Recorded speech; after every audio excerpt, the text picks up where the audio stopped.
Hello and welcome to Media Monitor on the SABC News Channel, independent and impartial. Now this is where we take a look inside the world of media, analysing the trends, the issues and the reporting of some of the week's top stories. I'm Peter Ndoro and this is what's coming up on the show today. A significant anniversary will be marked on Tuesday this week. It will be 30 years since Nelson Mandela took his first steps as a free man after 27 years in prison.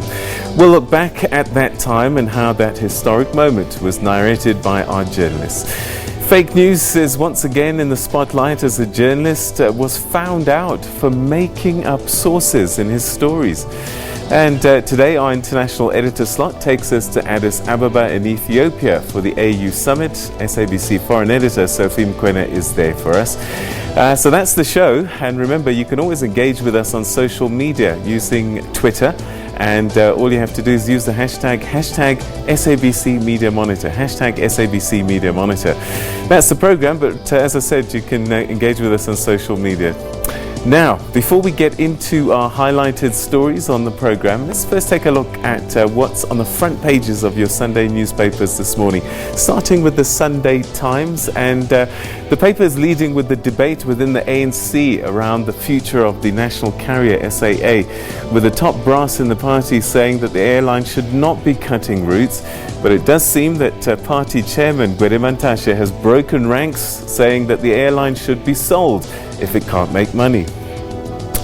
The City Press, that's leading with a story suggesting that supporters of former President Jacob Zuma are infuriated with the court decision to issue a warrant of arrest against him, and are now laying what they say is the groundwork for a fight back campaign. The Sunday Independent, well, there's a shocking story on the front page there of the Sunday Independent. Apparently, money and sensitive documents have gone missing at the offices of the State Security Agency. Yeah, guards are missing, CCTV cameras stolen, and it's all speculation that it could be politically motivated and an inside job. The Weekend Argus on Sunday is leading with a sad story of an 8-year-old girl, Zan van Wyk, who went missing on Friday in Ravensmead in the Western Cape. Locals have been involved in a frantic search, with police deploying sniffer dogs to help. And the Sunday Tribune has a story about a campaign by the civil rights group AfriForum called hashtag the world must know. Apparently, two KwaZulu-Natal farmer organizations have warned that AfriForum's campaign could lead to an economic meltdown when potential investors decide to pull out because of fear. The campaign is apparently meant to, by the human rights group, is apparently meant to highlight the country's violations of minority rights in South Africa. The Sunday World is leading with global TV star Trevor Noah, who apparently is snubbing Zulu King Goodwill Zwelithini, and also his mother. Now, the paper suggests that Trevor Noah's mother feels abandoned by her son, saying that she only learned about his recent visit to SA through the media. Hard to believe, but there you have it. Okay, so that's the front pages of the print media. Let's quickly take a look at what captured your attention on the social media platform Twitter. And this is our top trends. And it seems that UFC, this fighting is always kind of there or thereabout. But the one that struck me is the one trending at number 4, Justice for Lindo. And it's a really sad story because it's a story of a young man who apparently was killed by his boyfriend. This is what's believed. So people tweeting saying, this is a sad way to go, and that people should be allowed to have their own sexual preferences, and they shouldn't be attacked or killed for that. So a lot of messages there for Lindo, who apparently, according to speculation, might have been killed by his boyfriend. Okay, so much to get through on the show this morning, and helping us make sense of these stories are our guest editors. And we just say good morning to veteran journalist and chairperson of the Institute for the Advancement of Journalism, Amina Frenza, who was also managing editor of SABC News here some time ago. Good to have you back, Amina. And we also have Jovial Rantau, who's a political analyst, author, media trainer, and editor at large, also a previous editor of a number of papers. So to both of you, thanks very much for joining us. Give us a wave. There we go. We'll be chatting to them in a short while. Okay, right. Let's start though in Addis Ababa for our international editor slot. And in Addis, we have our foreign editor, Sophie Mukwena, who is standing by to tell us what's been happening at the AU summit. A very good morning to you, Sophie.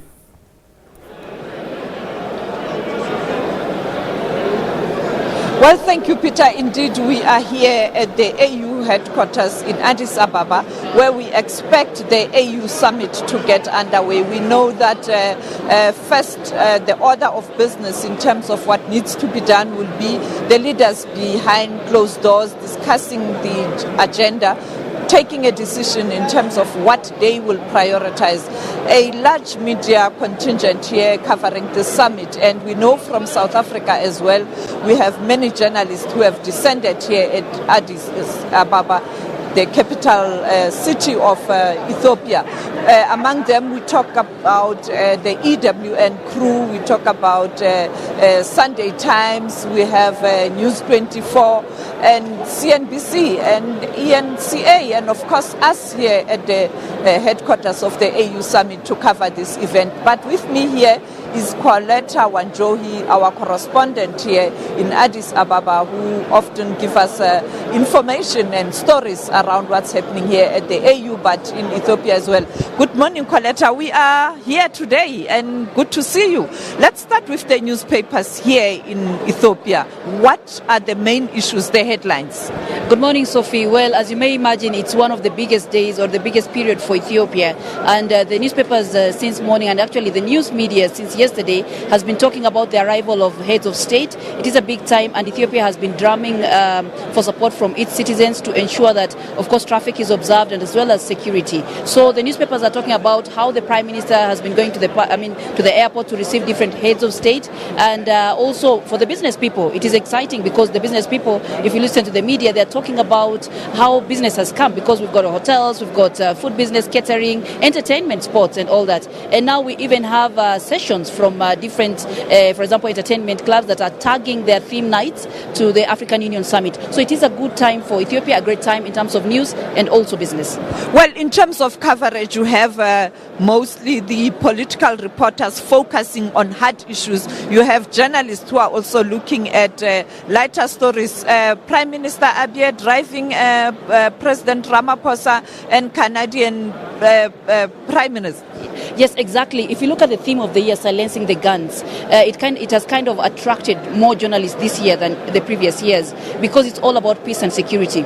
Over the years, peace and security has made priority in different summits, but the fact that it has been given a theme this year is a big deal for Ethiopia. For the African Union as well as for the journalists, and that's why we are having different journalists here assessing different issues of peace and security in different parts of the continent. I mean, we've got people with different interests: the Eastern African region, the Western African region, the Central African region, the Southern African region. Everyone is talking peace and security because remember, peace and security tags along all the other development issues that Agenda 2063 is talking about.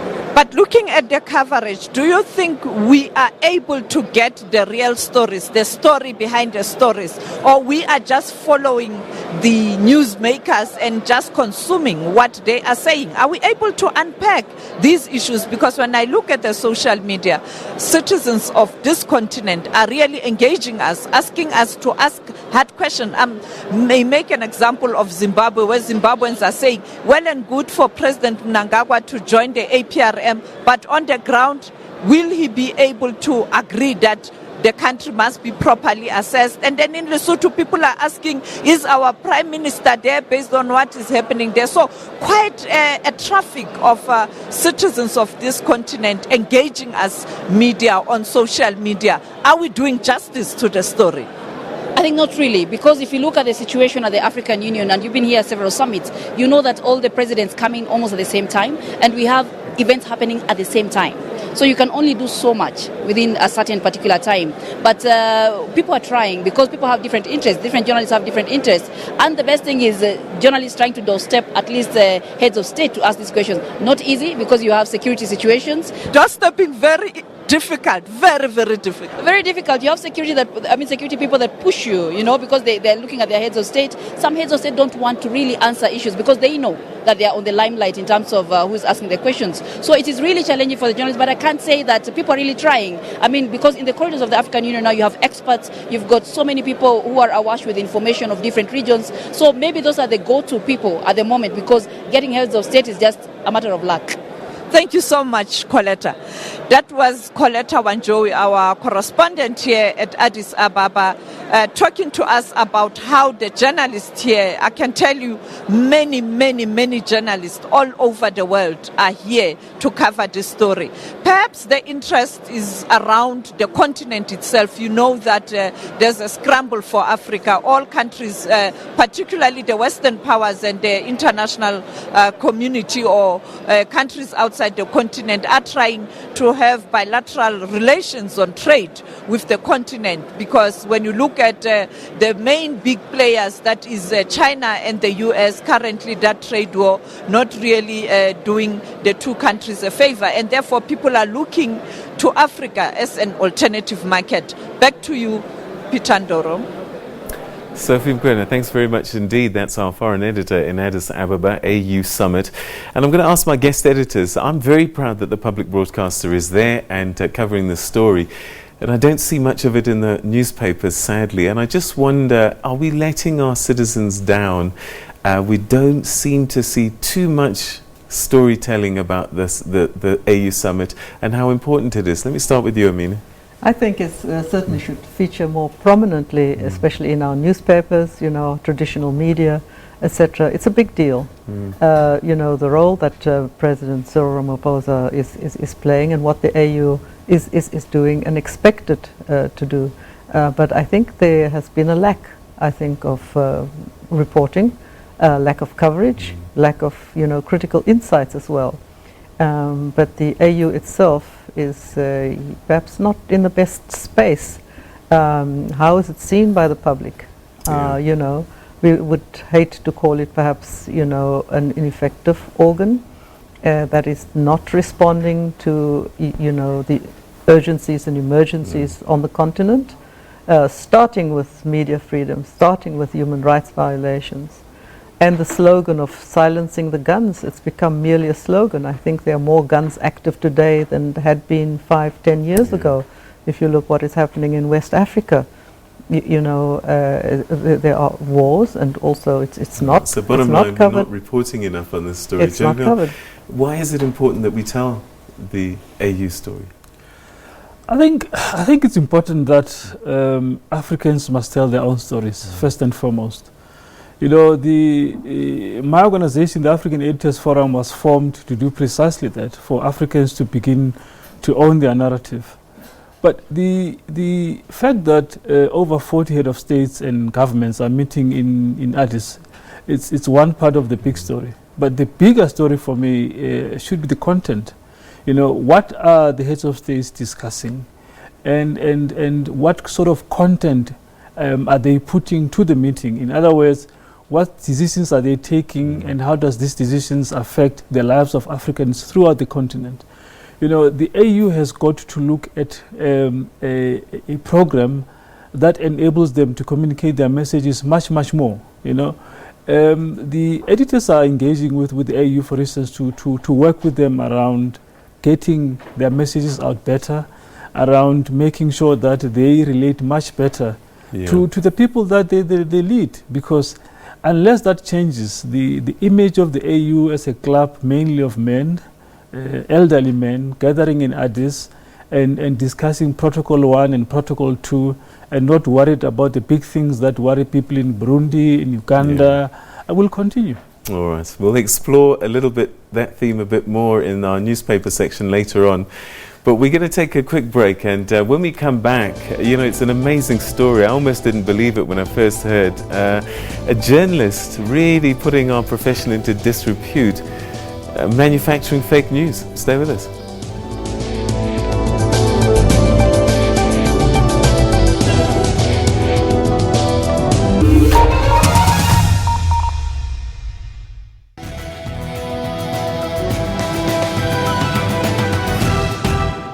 At Health Talk, we don't just talk hardcore health issues. We also tell stories of those affected. You have a kidney that you received from your sister. What does it mean to you? I can't thank her enough. We feature a panel of experts to educate and help us understand various conditions.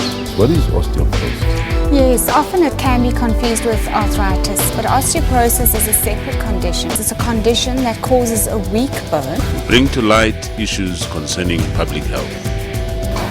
Health in South Africa depends upon your pocket, which is very unfair because life is a basic necessity. We'll all have a right to live and to get proper health facilities.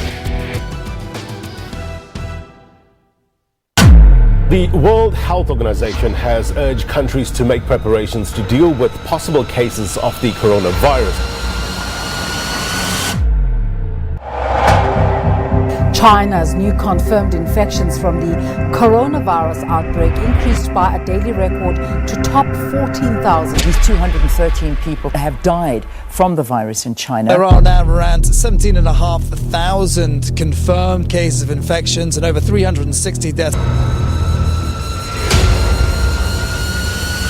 The mask that you wear that in fact carries the biggest protection you have. Countries rapidly respond to the virus by shutting down their borders to China. 2,000 people are being kept under observation in Kerala in hospitals and homes.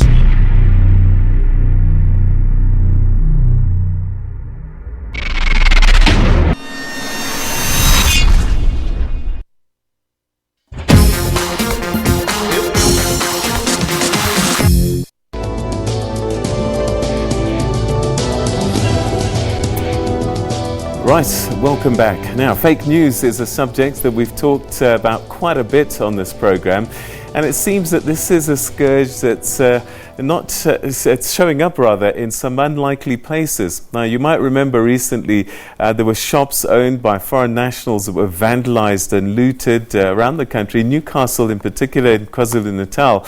Well, it's emerged that some of the reporting on that looting found its way through to mainstream media via a news agency was in part fake news.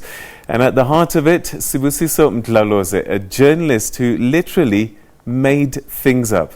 He was found out by the head of communications at the Newcastle municipality, Mlungisi Kumalo, who joins me now via Skype. Mlungisi, thanks very much for joining us.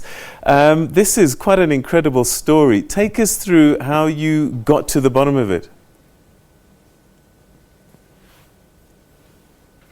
I don't know if you can actually hear me or not, but I could. Thing I literally tell you is that as the Newcastle municipality, we've got a number of programs that we have going on.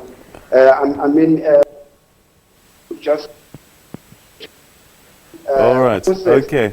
You know what, Mlungisi, what I'm going to do is I'm going to go over to my guests to chat a little bit about this story, and we're going to try and redial you and perhaps talk to you on the phone.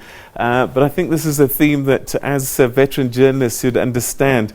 So he's going to tell us how he got to the bottom of it. But essentially what we have here is a journalist who was reporting, and he decided that he needed sources, but they weren't there. And so he created them saying, a source said this, a source said that. He then feeds this story into a media agency, which then feeds the stories out to the newspapers. It's shocking and you know, quite literally, it's quite embarrassing actually for us as journalists that we've got people who do this. But let me start with you, Jovial. I wonder where where the fault lies? Is it the media agency giving a chance to journalists? Does the newspaper check what media agencies are sending through to them? What can happen? I think the very first point to make, Peter, is that the credibility of what we publish is really what matters. So institutions, whether you are a news agency, whether you're a digital website that needs to publish the story in the next 20 seconds, or a newspaper, you've got to have systems in place that enables you to double check stories. For instance, in this case, the news editor should have asked the reporter who the sources are. Right. Reporters are obliged to disclose their sources to the news editor and the editor. It doesn't matter what the story is, you know. But the editor, satisfied that the sources are legit, the information is legit, and that other elements of journalism has been done to the story, corroboration, evidence, voices, and so on. Once that is done, then they can publish. Right. But it seems here that something did not happen.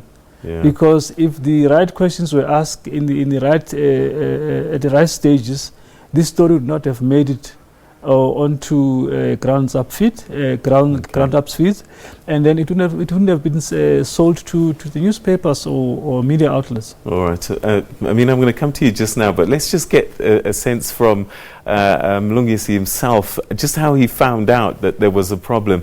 Mlungisi, thanks very much indeed again for joining us. Take us through how you got to the bottom of this story. Yes, good morning to you, Peter, and a good morning to our viewers at home. Well, first and foremost, I think it's almost right for me to first state that as the Newcastle municipality, we've had a number of programs that we have been outlining to our members of the public, the residents in particular. And so what happened during the looting over here is that we had a number of stories that were going around, but after the looting, we then got hold of a newspaper on the website, and that is where we read a story that had our municipality name on it.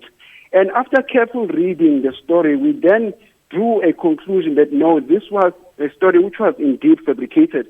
I'll tell you why. The journalist in question, what he did, he quoted the former spokesperson of the FEDS in KwaZulu-Natal, somebody who had retired from the FEDS about 3 months ago, and thereafter he also quoted the former communication head at the Newcastle municipality. And that for us quickly drew a red flag. And after a closer investigation, we then made contact with the third journalist, which is Sibusiso Mdlalose, and then we asked him about his story. Look, he was very defensive, and for us, this was red flag enough. In fact, he then said that to us, is there a problem with the comment that he had written? We said, no, indeed, there is a problem with the comment that you have written because this is not the head of communication at the Newcastle municipality. And what also drew a red flag is that after we asked him that, did you speak to the police? He then said yes. We then told him that, no, you did not speak to the police because the person that you've quoted over here is the former head of SABC. And one thing that you should know, Peter, in particular about local governments, that as the Newcastle municipality, we are a municipality that runs our municipality on the basis and on the core principles of transparency and accountability. And it is very sad that when somebody would make up quotes about the municipality and in fact is being accountable on our behalf, so that for us was totally wrong. And in fact, we've gone on now into making further investigation about this particular matter. But what I also need to state as well, Peter, is that we welcome the apology that was issued by Ground Up. Indeed, they've said that they are going to investigate as well. And in fact, they've also said to us that they have suspended the said journalist, which is Sibusiso Mdlalose. So for us, this is good news. But then again, we understand that this has been an ongoing thing with the said journalist. And we hope that Grand Art can conclude their investigation and finally that the municipality can have its say on the matter as well. All right. So when you confronted this guy, he confessed? Yes, he confessed, Peter. In fact, we do have a recording that we have at our disposal. He did mention to us that indeed he was wrong and he confessed. And he also said to us that yes, making up stories. He was fabricating some of the stories. And that for us was extremely sad, because the journalism fraternity is indeed a very noble profession. And so if you have somebody who does this and then after confesses, what it does, it undermines the integrity of the many journalists that we have out there in the field. I mean, speaking on behalf of myself as well, I was a former journalist. I've just left the fraternity about a month ago. So I know the hard work that goes into digging up a story and coming up with credible sources. So if we have instances like this, what it literally does, it undermines the journalism fraternity. And it's also important to note as well, Peter, that we should not paint each and every journalist with the same brush after this particular incident, but we hope that this is going to be a stern and a warning for some of the journalists that we have out there in the field. We have not made any further engagements with the state journalists, but we have been engaging with Run Up, who issued a statement, and they profusely apologized to the municipality as well. Did he give you any indication why he did that? Well, we did have a conversation, Peter, on the sidelines. His reasoning was that I don't know if I can follow this on air, because it was more or less a private conversation. But what I can tell you is that he did apologize to us, and look, him being a freelancer, he did actually say that it's his job to go out there and hunt for stories. And then that particular day, he did feel very lazy and just fabricated a story and then after sent it to the said agency. And what shocks us and what makes us extremely sad, Peter, is that some of these journalist stories have been used by some very reputable publications, which I will not name because they will need to have a right of reply. But that for us was extremely sad. And we do think and we do feel that that's going to further widen the gap of distrust between some members of our public and the journalism fraternity as well. But going forward, we've also called upon the press ombudsman to investigate the matter as well, because we understand that this is just one separate incident that we had. But also just to know, Peter, as well, that as a municipality, we have been also investigating other similar incidents as well. And to tell you the sad truth, we've also come across other incidents as well, Peter. All right, so Mlungisi, we're going to have to leave it there, but thanks very much indeed for bringing this story to our attention. I think it's an important one to share. Thanks so much indeed. That's Mlungisi Khumalo, former journalist, worked for the SABC, in fact, is now the head of communications at the Newcastle municipality. All right, Amina, I mean, it is shocking, isn't it, to hear that a journalist feeling lazy just decided, hang on, I can just say a source, but this is what we've been accused of, these unnamed people in shadows, and it could be sometimes they don't actually even exist. Yes, it's totally unacceptable. As Jovial had indicated earlier as well, you know, credibility is our currency. And if you don't have credibility, I'm sorry, leave the profession. I'm not sure what's going to happen to this young person. I don't know if it's a young person at all. But you cannot cut corners. There needs to be some kind of sanction, and he may not be able to, you know, I don't know, enter the profession, continue in the profession. You cannot, you cannot trust someone as untrustworthy as that. As Jovial was saying, that it's probably systemic issues at play here. I mean, you've worked for international organizations. The moment you say, I have a source to your editor, they want to know, who is that person? It's got to have a name, a number, someone that they can phone, right? Absolutely correct. We have to check that and shouldn't make assumptions. But sometimes, you know, there's the reputation of the profession at stake, and some very ordinary people who are being quoted and things like that. You would have to trust your journalist to have spoken to that source and not make it up. That is unforgivable. There's so much happening. There's a lot of news out there. With the advent of social media, things happen faster. They are precious and so on. But to come back to this journalist, freelance or not, it's just not acceptable. It is unforgivable, and is damaging the reputation of the media, of this agency in particular, and the profession. I think there should be zero tolerance of that kind of behavior, and let this be a warning to anybody else who's actually doing it out there. It's so easy to do it. You want to, you know, earn your keep and make up sources. No, not acceptable at all. So every even minute fact, I think, needs to be checked and corroborated. And if you can't trust your journalists, if you can't trust your reporters out there, an agency is dead in the water. And I guess what's happening more and more is, because we're in the digital world and speed and time has now become key, sometimes a lot of these steps get left out. Yeah, but I think we will sound like traffic officials, but speed kills. Yeah. It doesn't matter how important it is. It doesn't matter whether it's got to be on air in the next 10 seconds, but there is time enough to corroborate and to make sure that whatever you put across is the truth. Because the difference for me between lies and the truth, the difference between propaganda, which is what fake news is, and the truth, is that systems are in place. People have gone into trouble to make sure that that piece of information that is broadcast or published, that it is the truth. 3 independent sources, documentary evidence, and. Should there be a heavy criminal sanction for this kind of thing? Because, elections can be turned on misreporting, and we're coming up to local government elections soon. And if a journalist is busy planting stories, it can affect an outcome of an election.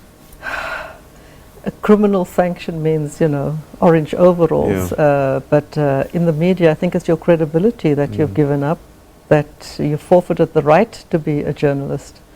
How can you ever be trusted? So if trust and credibility is not there, I think that is probably the highest form of sanction. I'm not sure what Jovial Yes, I agree with you. I think what Ground Up has done is good, to fire the guy and to reveal the stories that he's done, because it goes to the heart of their own credibility, and their survival as an agency depends on the credibility of the stories that they sell to their clients, which may include broadcast and print publications. All right, we deal in facts, not fallacies, and I think before a journalist, is allowed to write or enter the profession, I think that needs to be absolutely clear.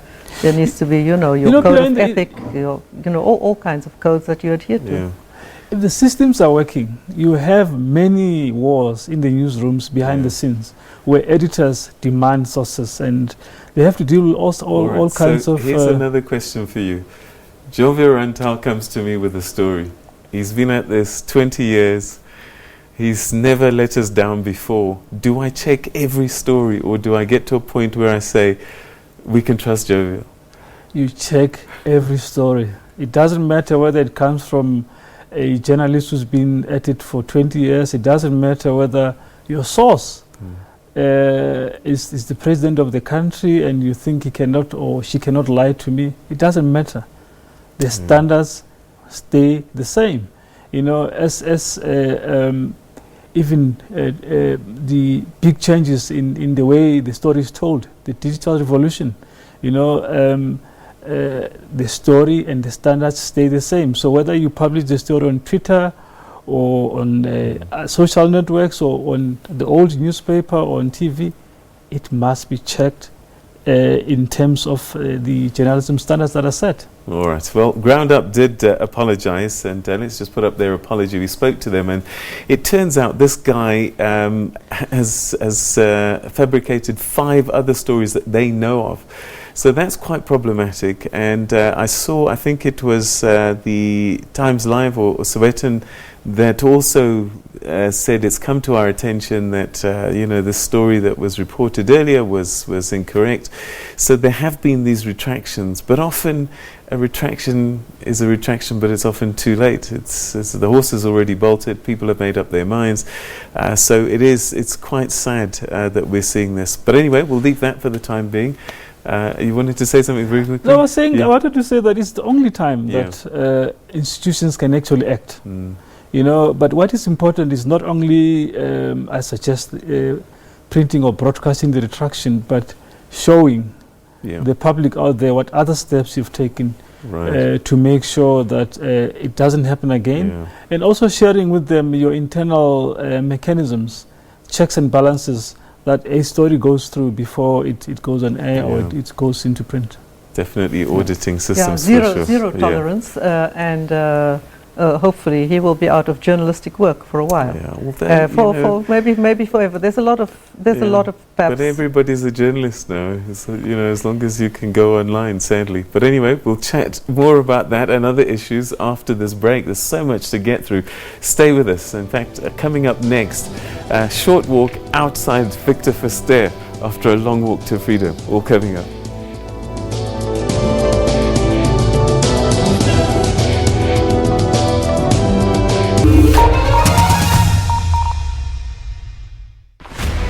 The inquest into the death of anti-apartheid activist Dr. Neil Agate will continue the High Court in Johannesburg. Sometimes this graphic testimony that's being given.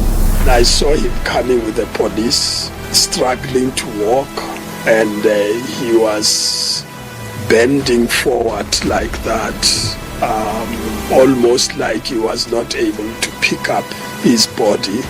Obviously, you can't complain to the person who beats you up. We complain, as you saw, through the doctor, to the magistrate, to whoever else came.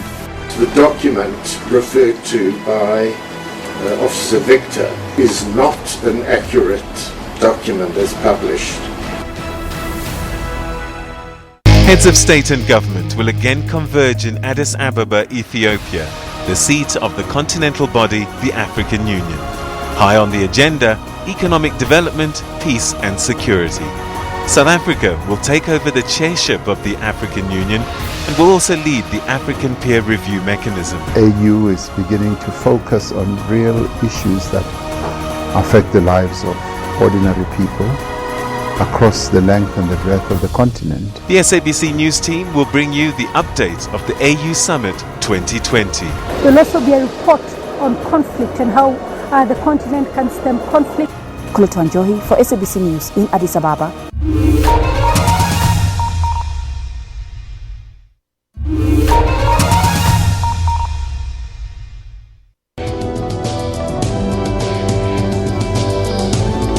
Right, welcome back. You're still watching Media Monitor. Now, Tuesday will mark the 30th anniversary of the release from prison of South Africa's first democratically elected president, Nelson Mandela, from Victor Verster prison.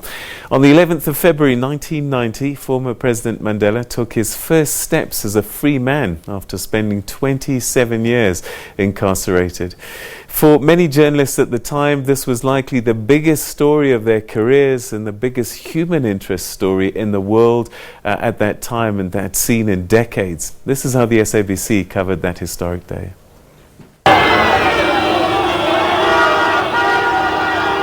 Total excitement, total joy.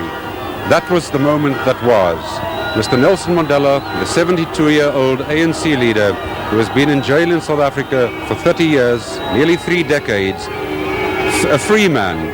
Mr. Nelson Mandela, a free man, taking his first steps into a new South Africa. Mrs. Winnie Mandela next to him, waving to the crowds, hand in hand. They leave the Victor Verster prison. That is the man who the world has been waiting to see. His first public appearance in nearly 3 decades. 72 years old.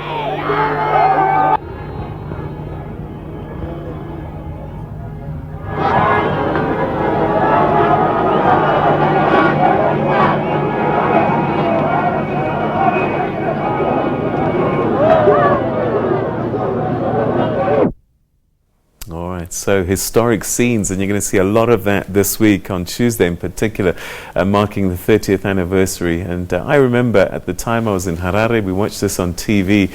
My mother cried, and I was just so shocked to see his face for the first time, because the last image that we had of him was, of course, as a younger man, and to see this older gentleman was quite a thing. But let's talk to our guest editors, what they remember about that day, both working as journalists at the time.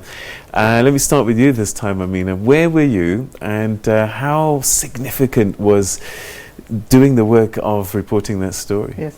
I elected to remain in Johannesburg. I was working for German television, but we had to put a lot of things in place. We had to, you know, come with a credible story, get the pictures, get the moments, capture everything at all. So we decided not to go to Cape Town because of lack of flights, because we wouldn't be able to get back to our base. Feed from Johannesburg was our base. This was pre-cell phones and pre a whole lot of things, as you know. So I was in Johannesburg. On the following day, when he came to Soweto, I was there together with all the foreign correspondents who set up, you know, trucks and satellites and everything else in Vilakazi Street and surrounds. So we were in Vilakazi Street as well. What we did is we went into the Tutu household. I knew the Tutu family as well, and asked them to bring their television set out so that, you know, we could see the coverage and follow what was happening. So on day 2, I met Mr. Mandela, and he remembered immediately who I was. I had written to him a few years earlier. I'd sent him photographs of his family and his beloved Transkei and beautiful childhood places that he talks about. And he wrote me a letter from prison then to say, when I get out of prison, you will accompany me and I'll show you my most beautiful places. And that's indeed what he did. I accompanied him on his first trip to the Transkei and many other trips. So, of course, I was absolutely overjoyed that this man, you know, 27 years incarcerated, immediately knew who I was. Yeah, big story. Yeah. We'll talk a little bit more about that. But Jovo, you were a young man in your 20s, early 20s, and a journalist. I mean, this is a huge story. But at the same time, you've also got emotion going through you. Take us through that moment for you. Well, there was no bigger story. Yeah. You know, the apartheid and the struggle against apartheid was for a long time a big story. So you heard hundreds of foreign correspondents based here to cover the horrors of apartheid, the struggle against apartheid. So when the news came out that he will be released, you know, the numbers doubled. The excitement in Soweto and I think everywhere else in the country and the continent and the world went up a few notches, you know, and you know, the release was a climax of all of that excitement, you know, and for us the story was this was Soweto's most famous resident. So the story was in Soweto, the story was in the streets, in the homes, his home, Winnie's home.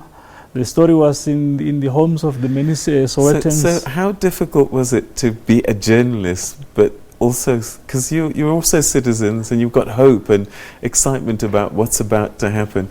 When you start writing their words, because it can be quite easy to start writing it almost personally. Well, yes, you struggle to find the words. I think you're overwhelmed.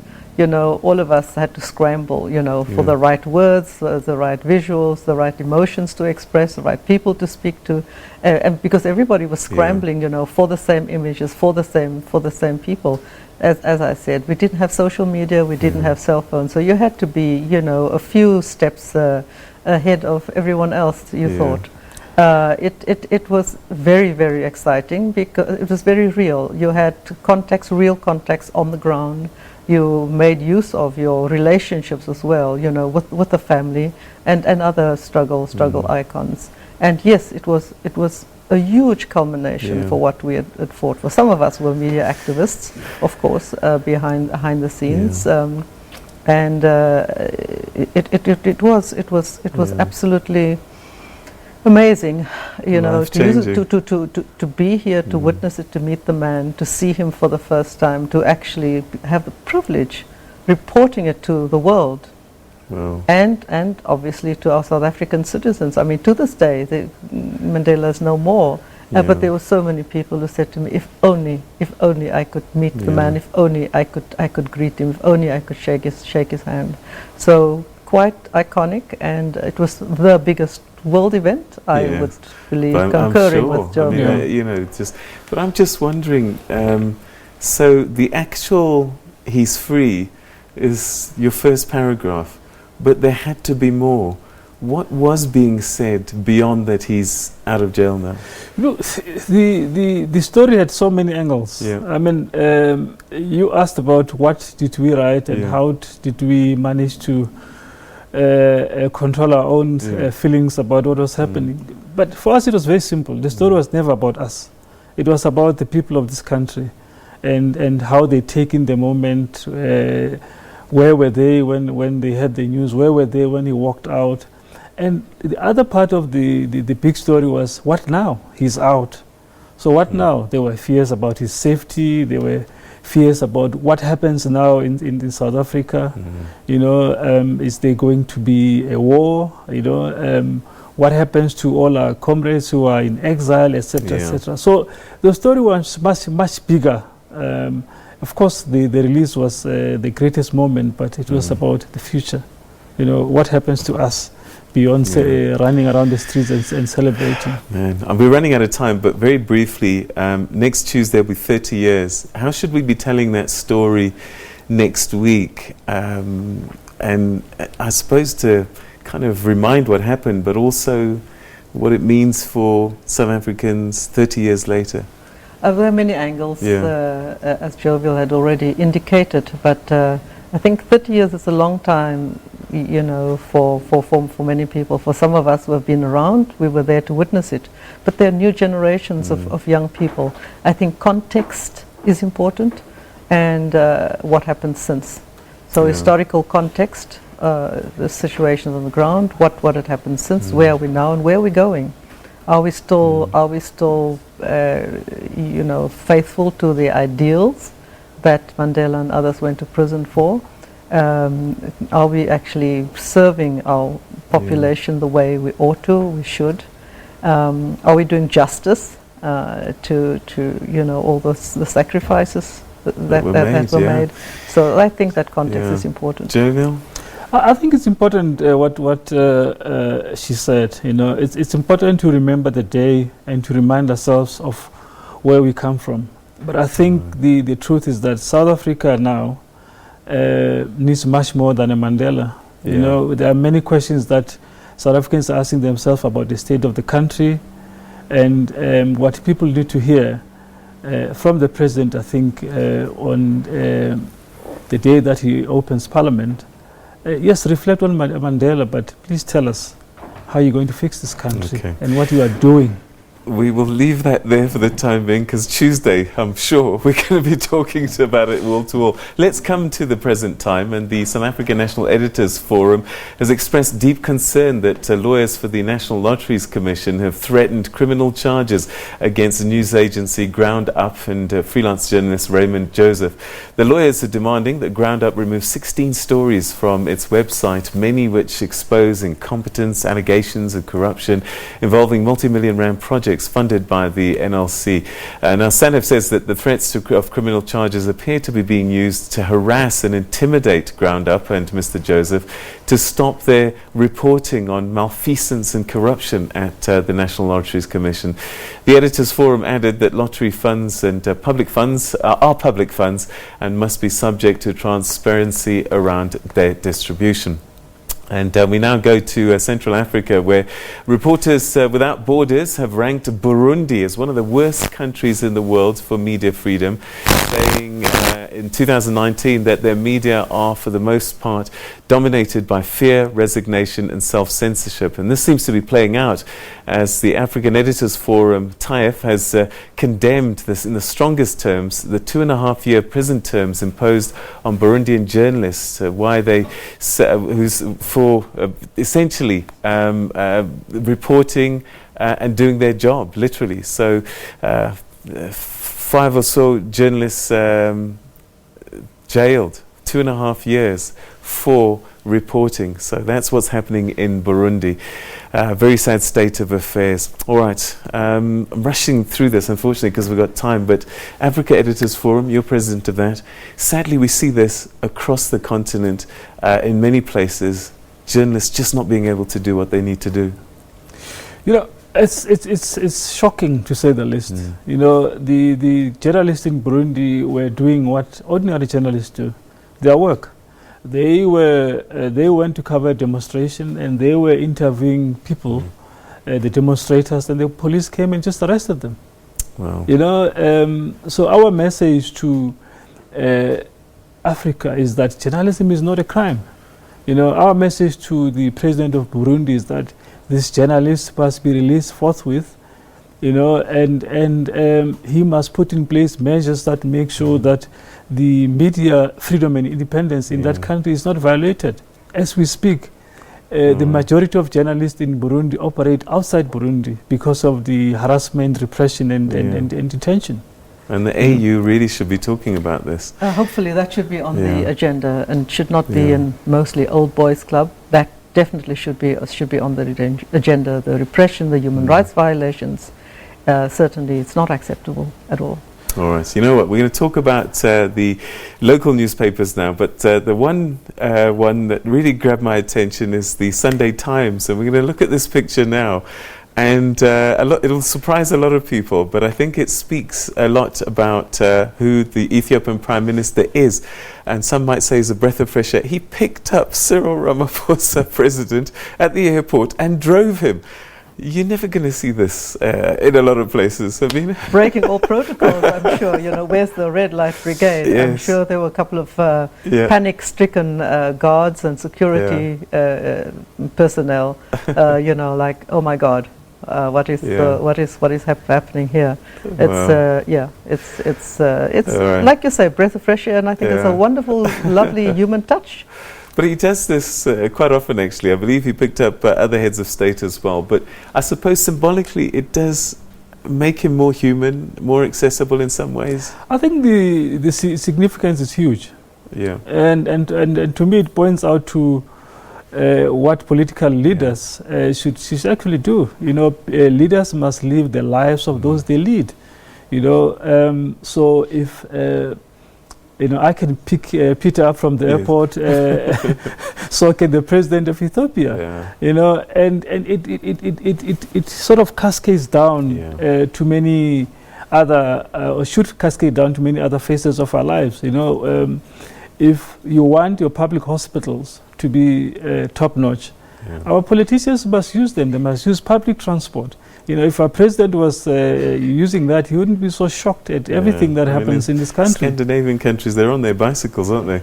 All right, other newspaper stories. I think the other one that grabbed my attention was the City Press. And this President Zuma arrest warrant just won't go away. I mean, the reality is it's been stayed. But the courts had to be seen to have done something, and I just wonder what your take on it is, because it now seems as if a fight back is being planned. Sadly, in another country, you know, you would be concerned about the health of a former president, but you know, there's just been so many lies and deception, and it's a sad day. You know, if a sick note comes in between him appearing at a very important commission of inquiry into corruption. I'd rather not say more, but you know, it's also, we don't need this division, we don't need the fight back, we just need let the processes play out. Absolutely. Yeah. I think there are two things here. The one is that there's clearly people who back the former president who are using the decision of the court for their own political ends. You know, if you were to present a medical certificate in any institution, the SABC, and that medical certificate is altered in any way, the SABC has got the right to say, "Hey, Peter, what is this?" You know, and that is what the court has done. And when you present a document like that and you are not in court, you know, so you're excused of not being in court is being questioned. This is why a warrant is issued. It doesn't mean that the cops are going to run out and go and arrest. You know, this is how the courts work. And people who are leading these formations that reacted the way they did have got a duty to teach their own followers about how the court processes work. and not to deliberately mislead them as they did in this particular I've got to say goodbye and thank you. Unfortunately, we run out of time, but to both of you, thanks so much, particularly sharing those powerful memories of 1990 and the work that you've been doing for decades. Thanks so much indeed for coming through. And for you at home, thanks so much indeed for joining us. You've been watching Media Monitor. Join us again next week at the same time for more of the same. In the meantime, have a great week, everybody. Bye-bye.